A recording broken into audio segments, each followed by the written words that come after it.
Олардың сұрау бойынша лимонад істейміз. Ол үшін бізге керегі бар батыс, киви, мята, лимон және де любой сарыағаш, асемай деген сияқты осылар бізге керек. Жеміс жидектердің барлығын жуамыз, мятаны жуамыз, сосын бөліктерге бөлеміз.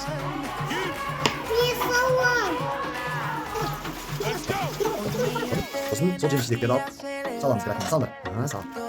Стегілік мятаны аламыз да суға шайып аламыз. Үстіне жетеді екен. Қолына үстіне аламыз. Салсын айда. Мятаны саламыз. Мята негізі обязательно керек, басқа жеміс жидектер болмасын. Именно мята керек. Мята керемет дәм береді. Салды. Лимон керемет дәм береді, еще ауырмайсыздар. Саламыз. Кей кезекте мына сиропты қосуға ғана қалды. Бұның өз мөлшері бар. 1 литрге 100 миллиграмм деген сияқты. Бірақ по вкусу қосуға болады. Мысалы біз қазір 1 литрлік графин бар. Примерно қазір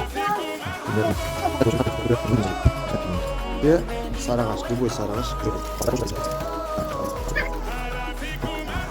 Қосылды. Әлі де кішкене аз сияқты.